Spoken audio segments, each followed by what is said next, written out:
Welcome to the Crystal Earth Podcast, brought to you by the Crystal Earth Gallery, your mineral and bead emporium. I'm your host, Nic Scogna, and each week we're going to dive deep into the fascinating world of gemstones. From their physical properties to their metaphysical powers, we're going to explore what makes each stone unique. Plus, we'll occasionally be joined by special guests who share their expert insights, their offerings as well.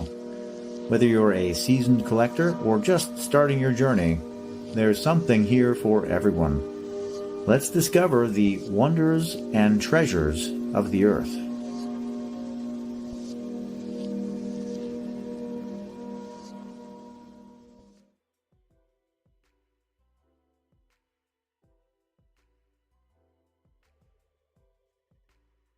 All right, welcome to the Crystal Earth Podcast. This is your host, Nic Scogna. So we're back for another stone today. Now, a lot of you won't know this stone by its name. Some of you will know it by its appearance, but probably under another name. This stone is called Arfvedsonite. Arfvedsonite, which has a lot of consonants in it, making it look very interesting, is a really captivating stone. It's absolutely beautiful. In the trade, manufacturers have given it the name astrophyllite because that has a better ring to it, astro versus Arfved. But the Arfvedsonite is an amazing stone, black background, modeled with different minerals, with this striking gold, green, and blue streaks, fibrous appearance to it. It's absolutely beautiful. So we're going to be focusing on the history and lore and the metaphysical and scientific makeup of Arfvedsonite today. Did want to remind you that if you're enjoying talking about rocks or hearing about rocks being talked about, and you want to tag along and keep learning more, please hit subscribe. We're on our way to our first 100 followers. With your help, we're going to get there not too long from now, possibly when we hit the B's. The A's we're going to be in for quite a while, and I don't know that we're going to go in a specific strict alphabetical order in the A's. Arfvedsonite comes after amethyst, for an example. But I'm going to do the A's together and then try to do the B's together, the C's together. I'm hoping not to jump around. So if you're hearing this now and you're in the A's, there's either a lot of stones ahead of you or there are not too many to go. So help us get to the first 100 followers, and we're on our way up, and we'd like to bring the crystal talk to the top of the algorithm as much as possible. So, give us a subscribe, a like, and we would really love and appreciate if you would comment your favorite stone in the comment section. And then we'll give you a little shout out when we get to that stone down the line, most likely. So a little bit about Arfvedsonite. I got a little video here of some of what I carry. And we typically always have tumbled stones and things like palm stones and things like that. I personally like the skulls and the polished points in Arfvedsonite. Skulls for a reason that I'll get into with the metaphysics, but polished points, I'm really a big fan of polished points. And so you can see here with the blue fibers in the stone, absolutely beautiful. You can see a little bit of the different modeling and coloring in the stone as well in this close-up. And then a lot of these pictures are going to be just stuff that's in stock, like a lot of skulls and points and things like that. But it's a lesser-known stone. It's considered to be fairly powerful for its actual use in metaphysics. But let's get into the physical characteristics first. The formation and all that. Now, it's usually black, or it can be very dark green, but typically it's going to be like blue-black or black. It often has a metallic or submetallic luster, so it'll look like it has a shine underneath it, underneath the polish. It gives it a very subtle shine, but it is still, that shines up really nice. I have some matte finish polish points that are really nice. In its natural form, Arfvedsonite often forms in elongated prismatic crystals or fibrous masses. So you see these fibers are the fibrous masses that we're talking about. These these radial appearance, very beautiful. You can find it radiating or in divergent clusters, which can create beautiful specimen pieces. Now, I don't have any of those. I would definitely like them in the market for them, but they are really, really nice. And if you can get a hold of some of the specimen variety of Arfvedsonite, I'd highly recommend it. The crystal system, so we're going to get into that and how it forms. It's monoclinic crystal system. It means it's a crystal structure with 3 unequal axes, 2 of which intersect at an oblique angle. So that's a lot of verbiage, but it's a monoclinic stone. It belongs to that family with 3 unequal axes. Okay. Chemically, it's a sodium-rich amphibole mineral, and its chemical formulation is long and complicated. So I'll put that into the description for you as well. It typically forms in alkaline igneous rocks, particularly in nepheline syenites and related pegmatites. Pegmatites are really renowned for having lots of gems and minerals in them. It's often found in areas with a history of intense igneous activity, volcanic, right?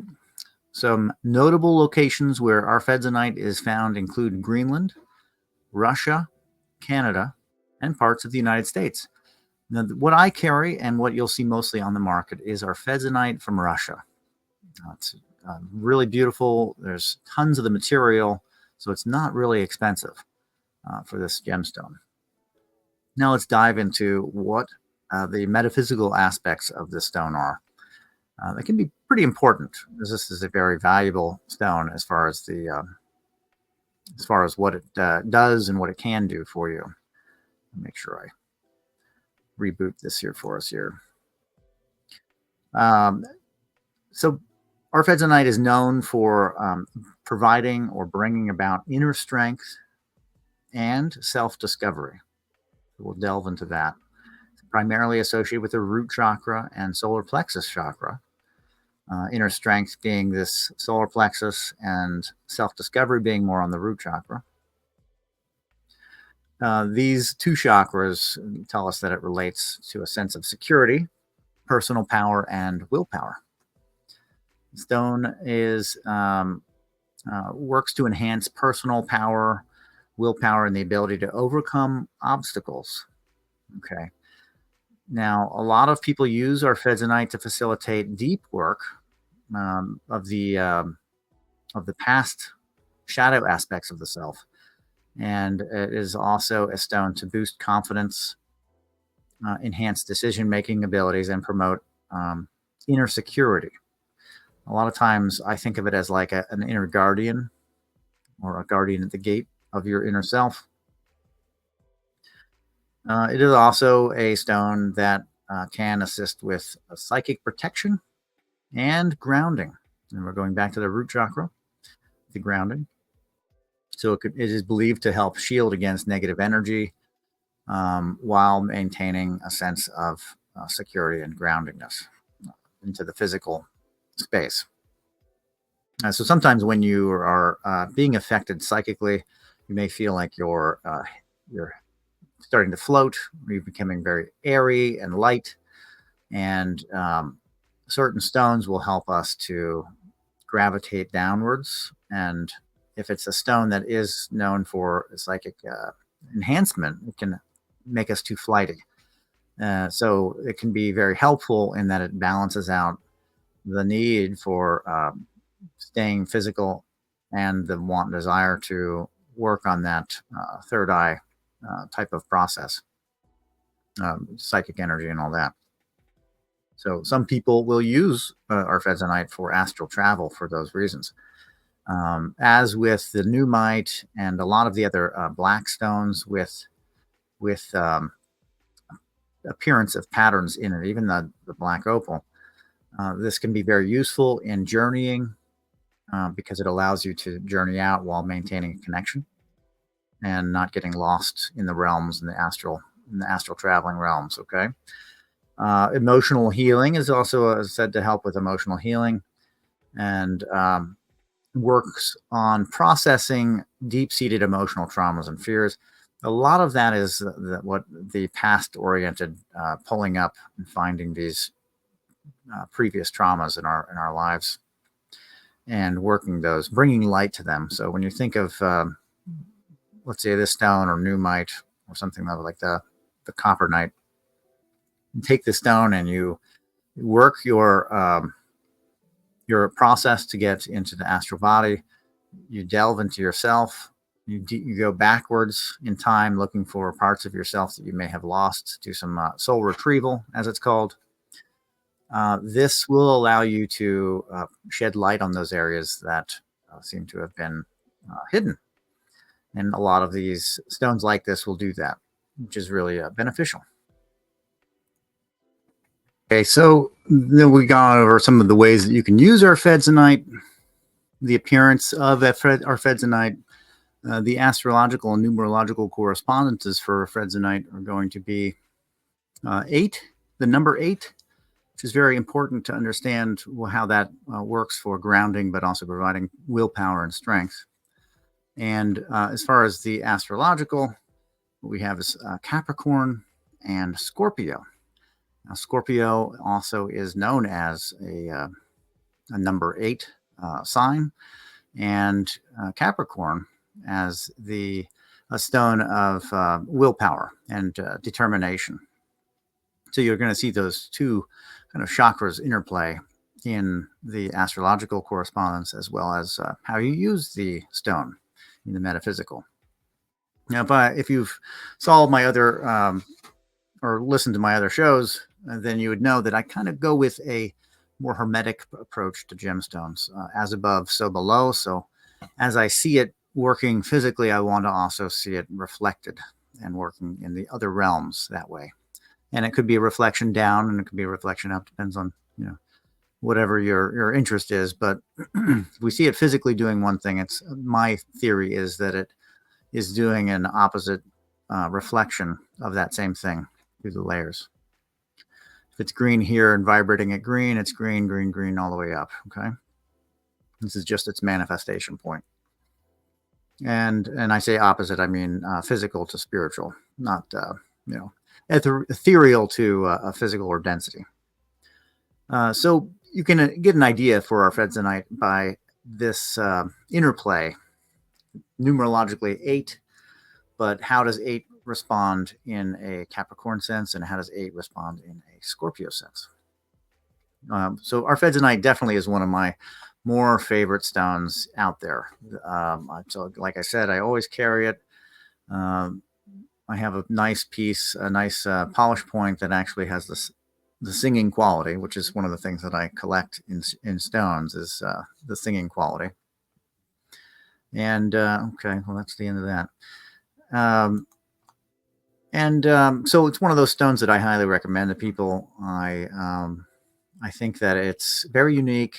Arfvedsonite, people haven't seen it a lot, but it is a really cool stone to kind of get into, and it kind of helps with kind of broadening your collection of stones, because this is one of those more unique gemstones that you could, of course, collect from different locations and kind of create your collection base.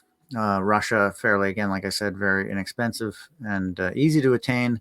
Might be a little bit more difficult to attain Arfvedsonite from the United States or Canada, Greenland, etc. But as with a lot of the stones, you can collect based on locality and create a collection based on the stone's various localities, which is really interesting and a good way to round out your collection on a particular gemstone. Arfvedsonite finds itself in that realm of black stones. It seems to be fairly popular, but a lot of people, like I said, are seeing it as a strophyllite, which we will be getting to soon, because it is an A as well. is not necessarily, does not look like this. I think that because the strophyolite, which is definitely much more expensive, and also the stuff I carry comes out of Russia, the name is very catchy, but black stones sell readily. And this is a very inexpensive stone. So attributing the name over, I think that's why that was done. It's just a more popular name. It's hard to say. Or just confusion at some point in stage. There, strophyolite, when we get to it, you'll see that it's fairly different than Arfvedsonite in appearance and weight and everything, and how it grows. So it's just a very different stone. But so I hope that this little precursor on Arfvedsonite has given you some great information on the stone, and has piqued your interest to maybe grab a stone of Arfvedsonite for your collection. If you're working on having a healer's toolkit, this is a great stone for that. And again, it's for journeying and for soul retrieval. It's really nice for that, as well as for working on flashes of inspiration. Okay, so I guess that will be about it for today. If you enjoyed this, please hit subscribe and help us get to our first 100 followers. With you along in the Crystal Earth community, we can make this happen. I really appreciate everything that I've been seeing as far as positive reinforcement for the show, and I'm looking forward to filling it out with some more A's, and we have some more coming up soon. Until next time, my friends, be well.